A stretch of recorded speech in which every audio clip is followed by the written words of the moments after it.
পাক রব্বুল আলামিনের কালামকে আমরা মহাব্বত করি এজন্য যাতে করে তিনি আনিস ওয়াহশাতি ফি কবরি, এ কোরআনকে আমাদের কবরের মধ্যে তিনি সাথী বানায়া দেন, বলি আমিন।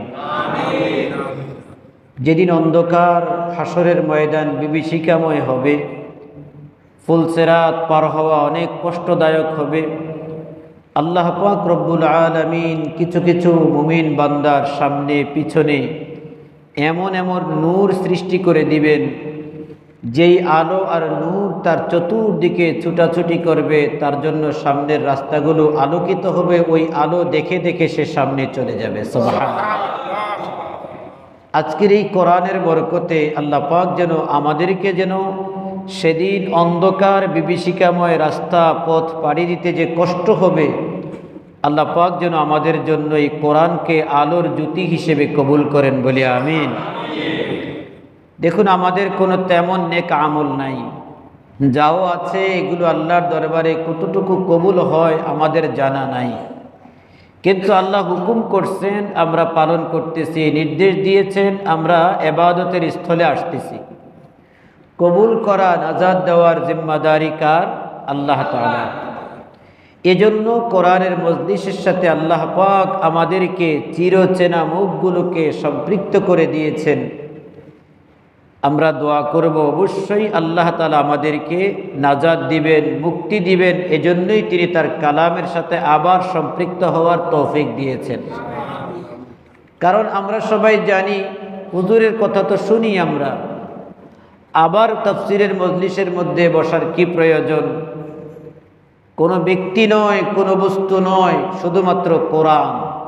এই কোরআনের মহাব্বতে আমরা এখানে কি বসেছি, কারণ কোরআনকে মহাব্বত করলে আল্লাহ তাআলাকে পাওয়া যায়, আর আল্লাহ তাআলাকে পাওয়া গেলেই আমার দুনিয়ার জমিন আখিরাতের জমিন সব কিছু আমার জন্য সহজ পাওয়া যাবে। সুবহানাল্লাহ। अगर तू एक नहीं मेरा तो कोई शै नहीं मेरी, अगर तू एक नहीं मेरा तो कोई शै नहीं मेरी, जो तू मेरा तू सब मेरी, ज़मी मेरा फलक मेरी। सुबहानाल्लाह। যদি আল্লাহ একজন আমার না থাকে, আমার দুনিয়াতে সব কিছু থাকা সত্ত্বেও আমি মনে করি সবচাইতে অসহায় নিঃস্ব আমি, আমার কিছুই নাই। কারণ আজকে দুনিয়ার জমিন ছেড়ে কত মানুষ চলে যায়।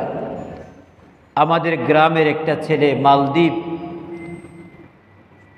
প্রবাসী জীবন যাপন করত, গত ৩-৪ মাস আগে বাড়িতে এসে একসাথে তার 2টা মেয়েকে বিবাহের কাজ সম্পন্ন করে গেছে।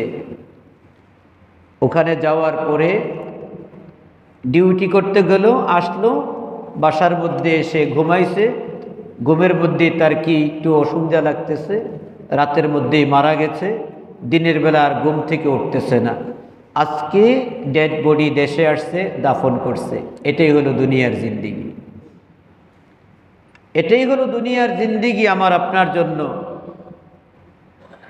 আমরা এই দুনিয়ার জন্যই কিন্তু তাফসীরের মজলিসে বসতে পারি না, কোরআন তেলাওয়াত করতে পারি না, কোরআন মানতে পারি না, শুধু দুনিয়াটার জন্য। আর আমার সামনে দুনিয়ার চিত্র হলে এমন কিছু কিছু মানুষ ঘুমায় আর জাগ্রত হয় না, এটাই তার শেষ ঘুম হয়ে যায়, এটাই তার ঠিকানা অন্ধকার কবরের মধ্যে 3.5 হাত মাটি। এছাড়া কাহারও কপালের চেয়ে বেশি কোনো কিছু জুটবে না। যতক্ষণ জান আছে, জীবন আছে, ততক্ষণ পর্যন্ত কথা বলা সবাই মোহাব্বত করে ভালোবাসে। জান থাকে না, কথা বলতে পারি না, কাউকে ডাকতে পারি না, কিছু বলতে পারি না, সবাই প্যাকেট করে তাড়াতাড়ি বিদায় করার জন্য চিন্তা করে। এটার নাম হলো দুনিয়া। কথা বলেন ঠিক কিনা? এটাই তো দুনিয়ার জিন্দিগি। আল্লাহ পাক রব্বুল আলামিন আমাদেরকে সূরা মায়েদার যে 2টি আয়াতে কারিমা তেলাওয়াত করেছি তার কিছু অংশ তাফসীর করা হয়েছিল। এখানে আল্লাহ তাআলা জাহান্নামের কিছু ভয়াবহতা চিত্রের কথা বর্ণনা করেছেন। বিশেষ করে যারা কাফের হিসেবে জাহান্নামের মধ্যে যাবে, তারা তো কখনোই জাহান্নাম থেকে তারা মুক্তি পাবে না। কিন্তু যারা মুমিন, গুনার কারণে, অপরাধের কারণে আল্লাহর দরবারে তারা শাস্তির যোগ্য হয়েছে, তারা জাহান্নামে গেলেও আল্লাহ পাক তার দয়া করে মায়া করে পরবর্তীতে একটা সময় তাদেরকে আবার জাহান্নাম থেকে মুক্তি দিয়ে জান্নাতের মধ্যে তাদেরকে তিনি প্রবেশ করায় দেবেন সুবহানাল্লাহ। তাহলে যদি বুঝে এসে থাকে বলেন তো ঈমানের দাম আছে না নাই? মুমিনের সম্মান আল্লাহর কাছে আছে না নাই? জোরে বলে। তাহলে আমার কিচ্ছু নাই কিন্তু আমার ঈমানটা আছে।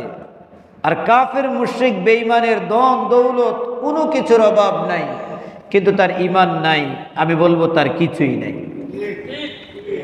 আমি বলবো তার কিছুই নাই। আমার ঈমান আছে তো আমি মুমিন, আল্লাহকে আল্লাহ বলে স্বীকার করি। আমি বলবো আমার জান্নাত আছে, এই জান্নাতের পরিধি কত? এই দুনিয়ার জমিন যত বড় তার চাইতে আরো বেশি বড়। এই দুনিয়ার জমিন সামান্যতম একেবারে সর্বশেষ জান্নাতীকে যেটা দেওয়া হবে এটাও এই দুনিয়ার চাইতে 10 গুণ বড়। সুবহানাল্লাহ। কয়টা জায়গার মধ্যে থাকবেন? কতটুকু বাড়ি বুক করবেন? কতটুকু প্রশস্ততা আপনার আমার প্রয়োজন? আল্লাহ পাক বলেন, বান্দা ওয়ালাকুম ফিহা মা তাশতাহি আনফুসুকুম ওয়ালাকুম ফিহা মা তাদউন। চাইতে দেরি, কামনা করতে দেরি, চাহিদা পূরণ করে দিব আমি আল্লাহ তাআলা। ওই ঠিকানাটার নাম হলো জান্নাত। ওই জান্নাতকে ভুলে গিয়ে ক্ষণস্থায়ী দুনিয়ার সুখ শান্তির জন্য এত পেরেশান তুমি, এত মারামারি কাটাকাটি, এত তোমার ব্যস্ততা। আমি আল্লাহকে আল্লাহ বলে ডাকার সময় পাও না, এত তোমার ব্যস্ততা। আল্লাহ পাক বলেন নবীজির হাদিসের মধ্যে হযরতে আনাস রাদিয়াল্লাহু তাআলা আনহু থেকে বর্ণিত, কিয়ামতের মাঠে একজন কাফেরকে আল্লাহ তাআলা উপস্থিত করে যদি জিজ্ঞেস করে, ও কাফের, তোমার কাছে যদি এই দুনিয়ার সমপরিমাণ ধন ভাণ্ডার দিয়ে যদি তোমাকে বলা হয় এটা তুমি মুক্তিপণ হিসেবে দাও, জাহান্নাম থেকে তোমাকে মুক্ত করা হবে, এই দুনিয়ার সমপরিমাণ ধন দৌলত স্বর্ণ অলংকার হীরা মণি মুক্তা জওহরাত এগুলো তুমি জাহান্নাম থেকে মুক্তিপণ হিসেবে তুমি দিবে, তাহলে তোমাকে মুক্ত করে দেওয়া হবে, তুমি কি রাজি? জাহান্নামী বলবে যে হ্যাঁ, আমি তবুও জাহান্নাম থেকে মুক্তি পেতে চাই, জাহান্নাম থেকে বাঁচতে চাই। আল্লাহর নবী সাল্লাল্লাহু আলাইহি ওয়াসাল্লাম বলেন, লাউ আন্না আহাদাকুম জাআ ইয়াউমাল কিয়ামাতি বিমিলইল আরদি যাহাবান ওয়া মিসলাহু লিয়াফতাদি বিযালিকা মিন আযাবিল্লাহিল্লাযী ক্বাদ আহাতা বিহি। ও দুনিয়ার মুমিন মুসলমান, কিয়ামতের ময়দানে যদি কোনো মানুষকে, পরকালে যদি কোনো মানুষকে, কোনো জাহান্নামী কাফেরকে যদি তাকে জাহান্নাম থেকে বের করে এনে বলা হয় তোমাকে দুনিয়ার সমপরিমাণ বরং তার চাইতে আরো পরিমাণ, তার চাইতে আরো ডবল পরিমাণ সম্পদ দেওয়া হবে, যাতে করে ওই সম্পদটি তুমি জাহান্নাম থেকে বাঁচার জন্য মুক্তিপণ দিতে পারো, তুমি কি তার মধ্যে রাজি কিনা? এগুলো দিয়ে তুমি জাহান্নাম থেকে বাঁচার জন্য প্রস্তুত কিনা? সাথে সাথে লোকটা বলবে, নাম ইয়া রাব্বাল আলামিন, আমি সব দিয়ে দিব, তবু আমি এই জাহান্নামের শাস্তি ভোগ করা আমার পক্ষে সম্ভব না। সেদিন বলবে আল্লাহ পাক রব্বুল আলামিন, তখন ডেকে বলবেন, মা তুকুব্বিলা যালিকা, আজকে তার থেকে এগুলো কিছুই গ্রহণ করা হবে না। আল্লাহর নবী সাল্লাল্লাহু আলাইহি ওয়াসাল্লাম বলেন, তখন আল্লাহ পাক রব্বুল আলামিন বলেন, আজকে তুমি দুনিয়ার সমপরিমাণ বরং তার চাইতেও বেশি সম্পদ তুমি মুক্তিপণ দিতে চাও। ফায়াকুলুল্লাহু তাআলা কাযাবতা কাযাবতা কাযাবতা, তুমি মিথ্যাবাদী।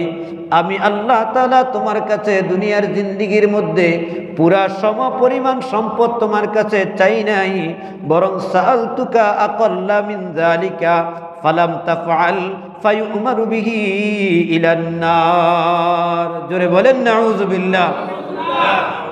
আরে তুমি আজকে সব দিয়ে দিতে রাজি, আর আমি দুনিয়াতে যেখানে করার জন্য পাঠাইছি, এই দুনিয়াতে আল্লাহ আমাদেরকে কাজ করার জন্য পাঠাইছেন, আমল করার জন্য পাঠিয়েছেন।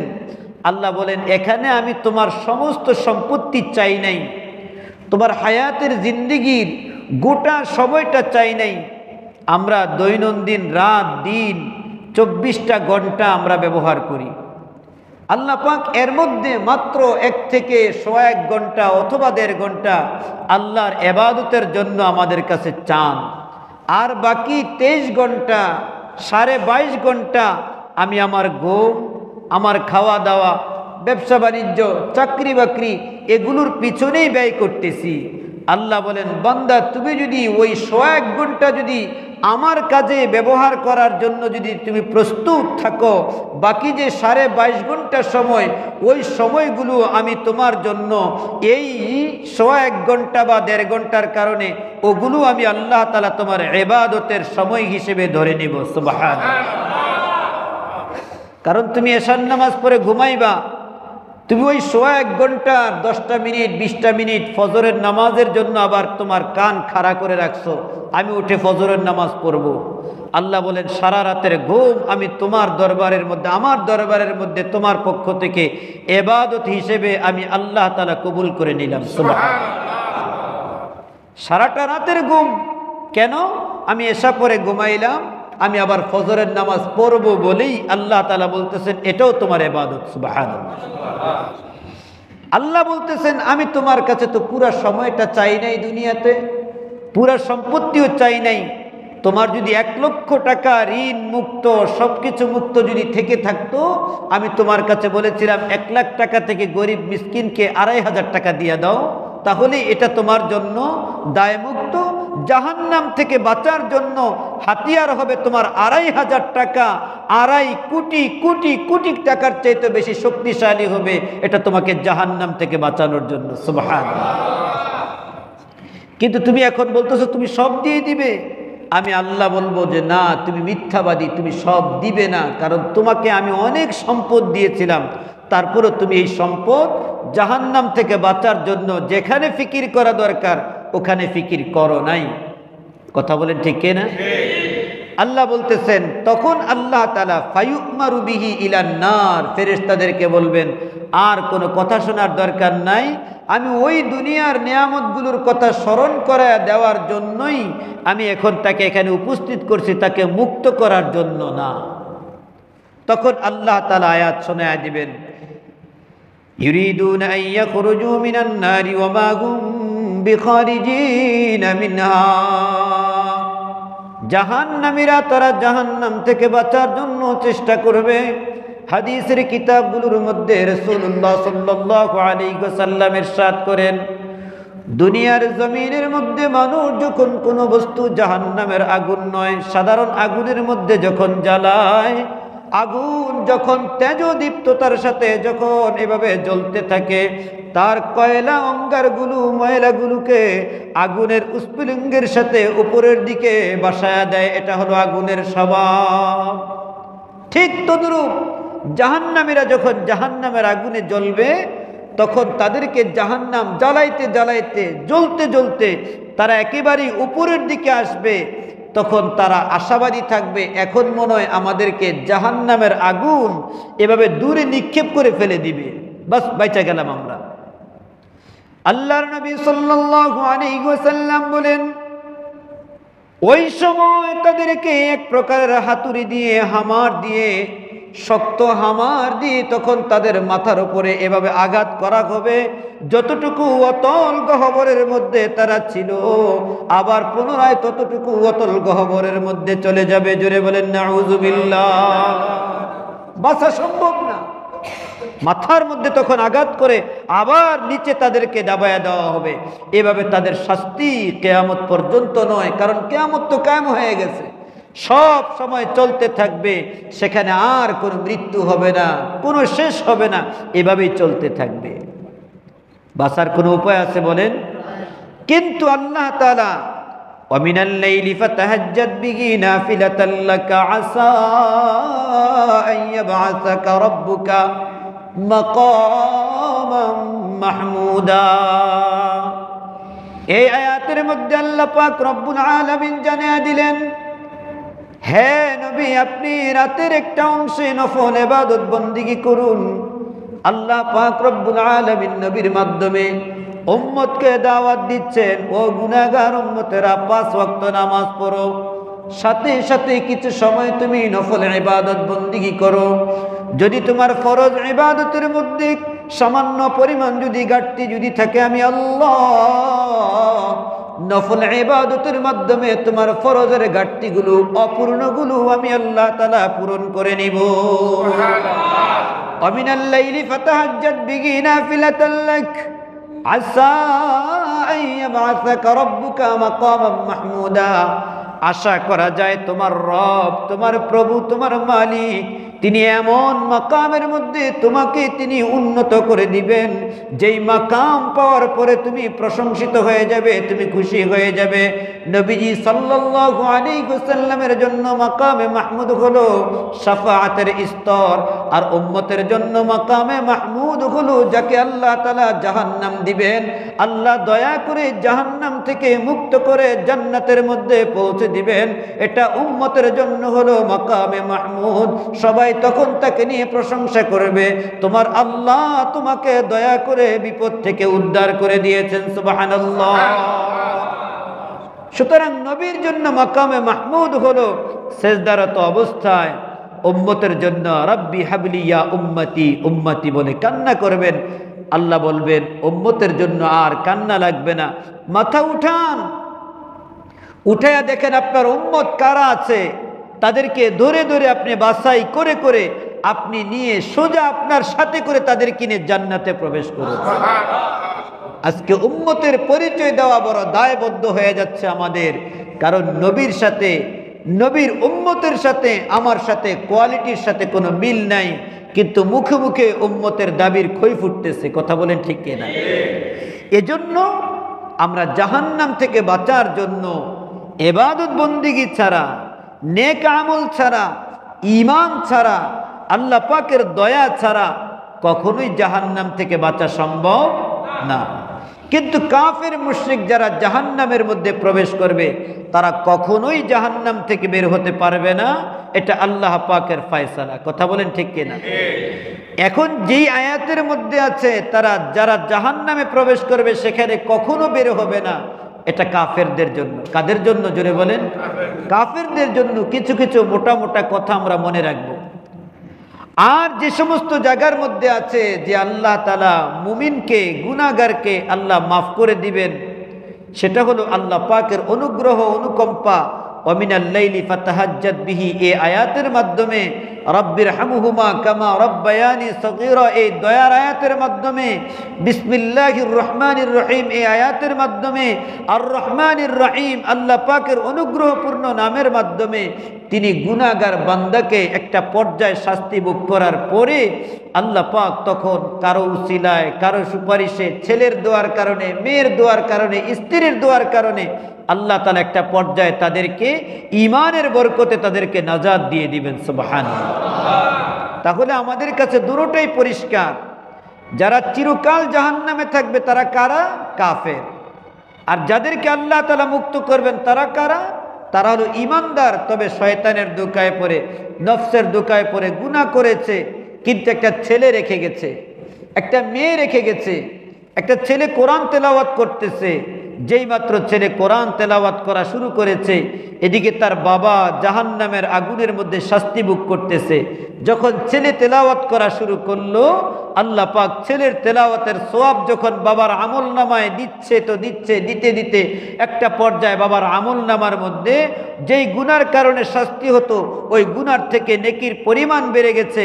আল্লাহ বলেন আর শাস্তি দেওয়া লাগবে না, ও ফেরেশতারা আমার বান্দাকে তোমরা জাহান্নাম থেকে বের করো, জান্নাতের মধ্যে ঢুকায়া দাও। সুবহানাল্লাহ। এবং তখন তার গায়ের মধ্যে কোনো রকমের ছিটা ফোটাও থাকবে না, এটা জাহান্নামী। কারণ জান্নাতে আল্লাহ যাকে ঢুকাবেন তাকে পরিষ্কার করে ঢুকাবেন। 30 থেকে 35 বছর, 40 বছরের এই টকবকে যুবক বানায়া আল্লাহ তাআলা ঢুকাবেন, একেবারেই টকবকে যুবকের মতো থাকবে, সবার একরকম অবস্থান হবে। জান্নাতি মানুষকে দেখতেই একটা ভিন্ন রকম শান্তি লাগবে। এজন্য দেখবেন একজন নামাজি, একজন দিনদার মানুষ চেহারাটা কালো হলেও তার দিকে মায়ার নজরে দিল থেকে তাকিয়ে দেখবেন কেমন যেন তার চেহারা থেকে একটা নূর চমকাচ্ছে, একটা নূরের আলো বের হচ্ছে। আপনার নজরটা যদি ওরকম হয় আপনি তার চেহারা থেকে নূর পাবেন, আবার তার নজরটা যদি এরকম হয় সে আপনার থেকে নূর পাবে।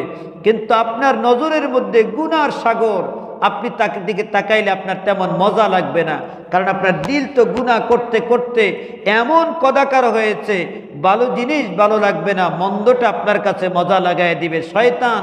কারণ আমরা তো শয়তানের সাথে তখন আমাদের সম্পর্ক বেশি হয়ে গেছে। এজন্য ভাই জাহান্নাম বড় ভয়ঙ্কর জায়গা, বড় কঠিন জায়গা। এখান থেকে মুক্তির জন্য আমাকে দুনিয়া থেকে পলিসি করে যেতে হবে। ওখানে গিয়ে কোনো পলিসি করলে করা সম্ভব না, করা যাবেও না। তাই এখান থেকে যা কিছু করার এখান থেকে করে যাব। বাজার থেকে সদায় যখন আনি, কিভাবে আনি? বাজার টাজার সব কিছু করেই কিন্তু ব্যাগের মধ্যে নিয়ে রিক্সাতে উঠে বাসায় আসি। সুতরাং এখান থেকে সরু সামান যা নেওয়ার এখান থেকে নিয়েই কবরের জন্য প্রস্তুতি গ্রহণ করি। কখন মালাকুল মউত আসবে জানা আছে? সুতরাং সব সময় প্রস্তুত। আল্লাহ পাক আমাদের সকলকে প্রত্যেকটা তাফসিরের মধ্যে আগামী তাফসিরগুলো বন্ধু বান্ধব সকলকে দাওয়াত দিবেন। যে তাফসির শুরু হয়েছে আমরা সবাই যেন পূর্বের মতো বসি, কোরআনুল কারীমের মজলিসের মধ্যে বসলে কোরআনের নূর আমাকে আলোকিত করবে, কোরআন আমাকে নাজাত দিবে, আমার জিন্দিগিটা চমকাবে, পরিবর্তন হবে। বেশি সময় না, এখন যেহেতু রাত যেহেতু ছোট, বেশি লম্বা সময় নিব না, তবে ধারাবাহিকভাবে আমরা তাফসির করতে থাকি না, অসুবিধা কি? এত তো জরুরি কোনো কিছু না যে আমাকে এক মাসের মধ্যে পুরা কোরআন খতম করতে হবে। অল্প অল্প করে শুনতে শুনতে যাই, যতদিন আল্লাহ পাক বাঁচায় রাখেন তাফসির শুনি, আল্লাহ তাআলার কালামের সাথে সম্পর্ক রাখি, রাখবো তো ইনশাআল্লাহ? প্রতি তাফসিরে বসবো তো ইনশাআল্লাহ? আল্লাহ পাক আমাদের সকলকে কোরআনকে মহব্বত করার, ভালোবাসা, কোরআনের হেদায়েতে হেদায়েত প্রাপ্ত হওয়ার তৌফিক দান করুন। সবাই বলে আমিন।